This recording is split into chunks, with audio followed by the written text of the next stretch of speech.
bata. Karon tudluan ta mo kung unsaon pagdugang og ihap.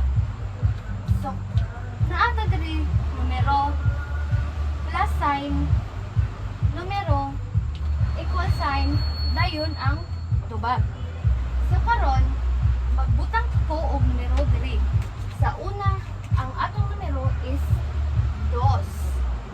Sa ikaduha, ang atong numero is 4. So karon, para makahibaw ta kung pila ang tubag, naatay objects diri. So ato ipon ang objects para makahibaw ta kung pila siya, kung pila ang tubag ug atong i-add. So usa, duha, plus usa,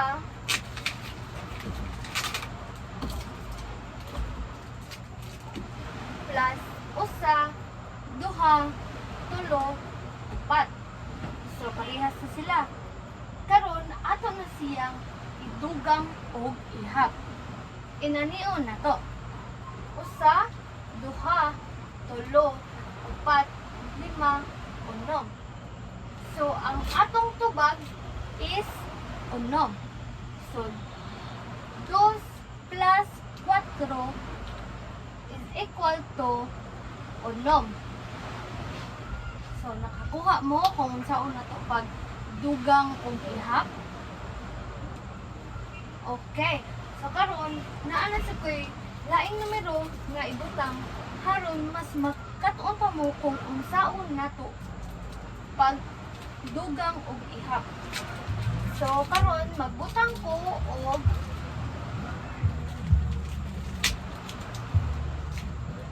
5 og 3 og 3. So, mauna to ang tubag nga ato sang ipon before na to butangan kung pila ang tubag. So, ang object na to, ang ibutang na to kay 5 og 3.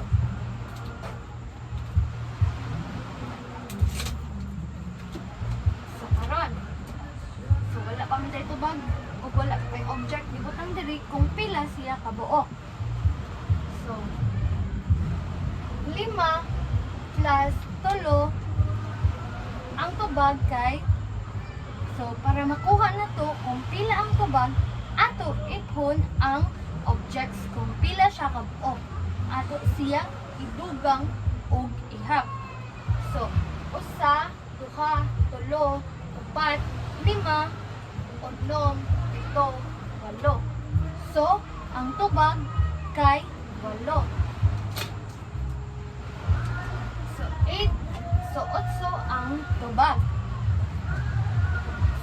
5 plus 3 is equal to 8. Nakasagot, mga bata? So, another.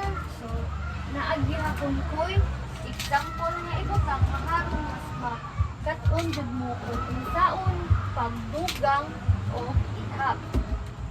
So karon butang ko diri og 6 og 4. So unom og upat. Okay. So karon ana po tayo numero. Si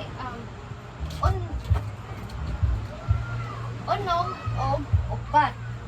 So ato na po ipon ko ang objects para makahibaw ta kung pila ang tubag sa unom plus upat. So atong ipon usa, duha, tulo, upat, 5, unom, 7, 8, siyam, 10. So, ang tubag ana